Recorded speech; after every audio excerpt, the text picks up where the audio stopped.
2, 1.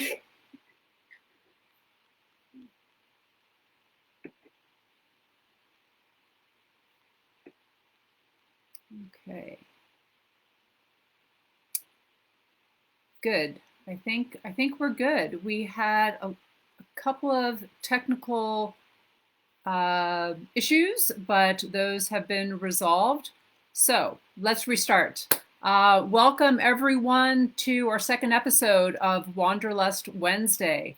And today we have a very special presentation for you where we are going to a part of the Caribbean that is very infrequently traveled. And I'm very excited to present or kind of introduce or maybe reintroduce this really unique part of the Caribbean. This is the beautiful island of Grenada, which is on the far southern part of the Lesser Antilles in the Eastern Caribbean, just north of the country of Venezuela. And a beautiful, beautiful part of the Caribbean that has a very unique kind of topography and also a very interesting history, which is part of the allure and why people really are attracted to this part of the Caribbean kind of realm. So let's explore. Let's go. Let's give it a go. Welcome to the hidden gem of the Spice Islands, the beautiful island of Grenada. So as you can see here from this map, we have kind of isolated Grenada to the northern part of Venezuela, which is just northwest of the islands or the country of Trinidad and Tobago. The country itself is comprised of about 135 square miles, and there are 3 main islands to Grenada. Grenada is the main island, as you can see on the far right here, the largest of the 3 islands, and the second is Curacao, and then Petite Martinique. Between those 3, there are several smaller islands, which make for a really unique kind of exploratory mission in this part of the Caribbean. And it's also a very popular area for sailboat charters because there's so much area to explore. As you can see, it's kind of nestled right in between the Atlantic Ocean to the east and the Caribbean Sea to the west. So it makes for a very really kind of unusual mix of different types of diving, which is part of what makes it such an exciting destination. So let's see what we have to look forward to in this really beautiful part of the world. So Grenada and also the majority of the Lesser Antilles Islands are volcanic in nature. And this means that they have, as you can see, this very dark volcanic topography or sand to it.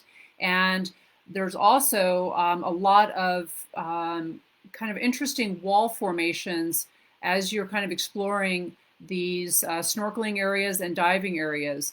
So really very different from the parts of the Caribbean that we might be more familiar with in Belize or Costa Rica or in the Cayman Islands, where we have more white sandy beaches as opposed to the black volcanic that we have here in Grenada. So really a beautiful, beautiful part of the world to explore. So this is one of my favorite Caribbean fishes. This is the rock beauty, which, as you can see, is a gorgeous little creature. That beautiful kind of black lips and beautiful yellow body. Very typical of Caribbean fishes. And you can see also the beautiful rope sponges behind. Really one of the more famous denizens of the Caribbean Sea, and very special and only found in the Caribbean. So you're not going to see this in the South Pacific. We love this part of the Caribbean because it has such a prolific marine life and so much unique creatures that are only found in this part of the Caribbean. We have healthy reefs here, lots of schooling fish, and this is kind of a unique species of batfish that you can find in this part of the world. And really just one of the more beautiful, beautiful things that we can see as we're exploring this part of Grenada. And one of the really kind of cool things that Grenada has done is they have worked on these artificial reefs that they've set up, which this is pretty interesting. This part of the underwater sculpture system that they have, and as you can see, they have this kind of unique. This is like children that are kind of holding hands together. And this is just one of the examples of the sculptures that they have in this underwater park. So really kind of an interesting kind of collaborative effort that they've put through to help establish more of a coral restoration. And this is all in snorkeling depth, so you can also, not only can you scuba dive this area, but you can also snorkel and see this kind of unique structures that they have. And there's several different structures that they have within this park. So definitely, you know, not something that we see in all parts of the Caribbean. And you have to love eagle rays. Who doesn't love seeing a squadron of eagle rays come through? And this is part of what we see when we have a dive destination that is kind of in between the Atlantic Ocean as well as the Caribbean Sea. We tend to get more pelagic creatures that kind of cruise through as they're passing through between the islands. And there is nothing more graceful in the ocean than the beautiful eagle ray. And to see a couple of them in formation like this is really a unique experience that is not to be missed. And here you have another example of a healthy reef system where we have a lot of plankton feeders. As the current kind of sweeps in and comes to life, all these plankton feeders are going to rise up off of the reef and start to feed off of the water flow that is bringing in all of these nutrients up from the deep sea. When we have volcanic islands like Grenada, we have a little bit more of a steep structure, and the ocean currents come in, hit these steep walls and bring up all of these rich nutrients from the depths, and the reef fish just love it, and you get all of this action happening with a very healthy and lively reef system. So really just absolutely spectacular to see that. This image is a little bit blurry, so I apologize there, but this is one of our favorite Caribbean fishes. This is a juvenile spotted drum. When they get larger, their body kind of fills into all of that really unique tail structure there. These guys are pretty small, about the size of the tip of your thumb, and their fins kind of make up the rest of their body. They like to hide out in cave recesses, a little bit hard to say, sorry about that, and kind of swim back and forth in kind of a figure-8 formation, but really just absolutely beautiful, so graceful to see their fins kind of flowing back and forth. And as they get older, they'll kind of start to fill in that opening that you see between the two fins. But to find a juvenile spotted drum is very special, and we absolutely love to see that. And this is, so Grenada is also really known for their shipwrecks. And they have a very rich history with all the spice trades that went on back in the the late 19th century. So there's a lot of shipwrecks to explore that are historical shipwrecks. And this is a quick shot from the Bianca Sea, which is one of the more famous dive sites in Grenada. It is 600 feet long, and so is kind of termed as the Titanic of the Caribbean. So it has a very colorful history and makes for an absolutely unique site. As you can see, the reef has kind of taken over a lot of the structure there, and we have a diver who is, it's a little bit deeper water, so a lot of exploration that can happen there, but you gotta love the combination of some historical sites as well as, you know, the reef kind of taking over and creating its own reef system there. So really pretty exciting stuff there. Everybody loves a good shipwreck. And we can't forget the macro life. This part of the Caribbean really has, it's very different from the more frequently traveled areas of Cozumel, Belize, Honduras Roatan. We have a lot of macro animals here that are, take a sharp eye to be able to find some of these highly camouflaged creatures. But who doesn't love finding a seahorse? There has to be that has to be one of the highlights of anybody's dive, to be able to, first of all, see one at all. But if you can find one yourself, that is even more spectacular. These are gorgeous creatures. They are fish. So I'll have to, I hopefully get a gold star from our marine biologist there for, pointing that out. But really exquisite animals and have a really neat biology to them as well. And even smaller still, we have beautiful nudibranchs in this part of the Caribbean as well. I think a lot of people associate the more exotic, colorful, rare nudibranchs with the South Pacific or the Indo-Pacific region, but the Caribbean has its own very special nudibranchs as well. It's going to take a sharp eye, a patient eye, and a slow diver to find all these little hidden gems tucked within the reef.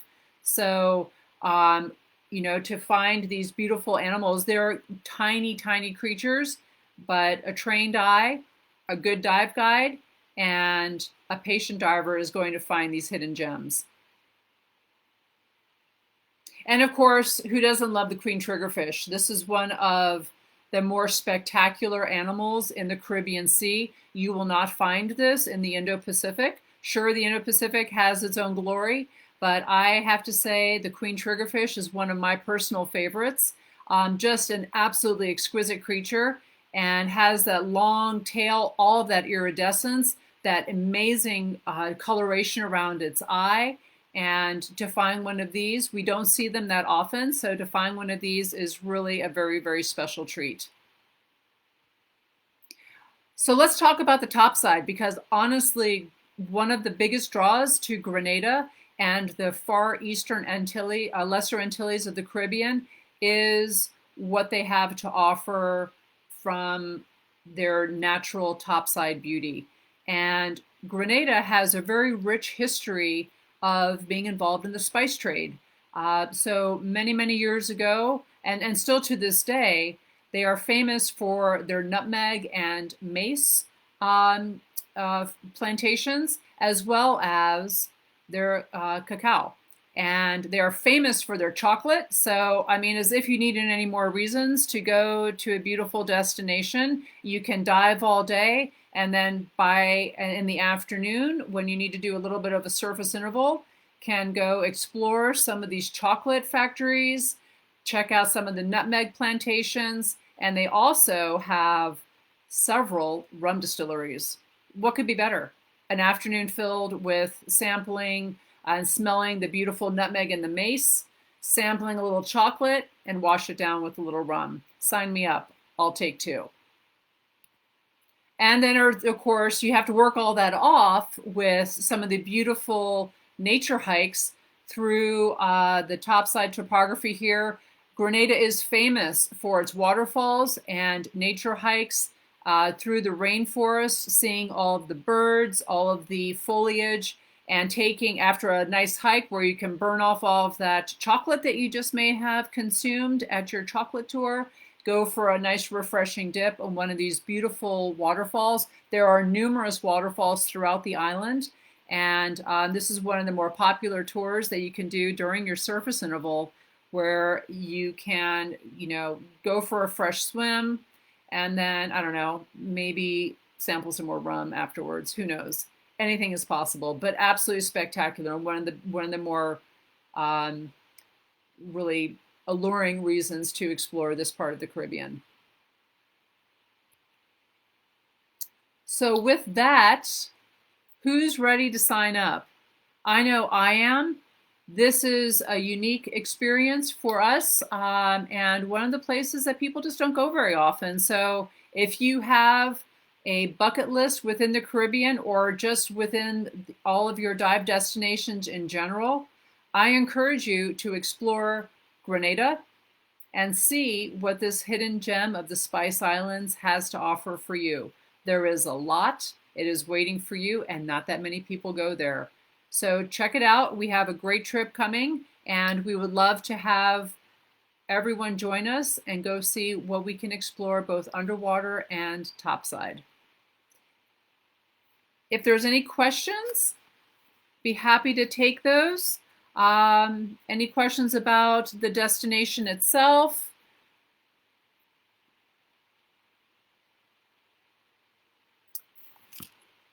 I can share a little bit about what you can expect water temperature wise. The average water temperature is about 79 to 83 depending upon the season.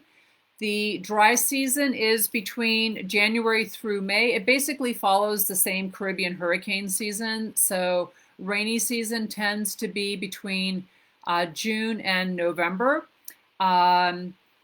And so, just kind of plan accordingly. Although I would say hurricane season is hit or miss. With Grenada being so far down south in the Caribbean, it oftentimes escapes the hurricane route. So that's a good thing.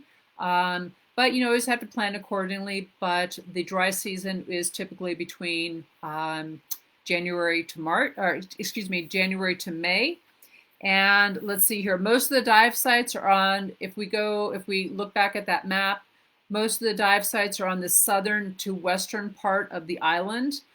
There are certainly other dive sites as well, but most of them are going to be focused around that area, which is also where most of the population is as well. Let's see here, which else?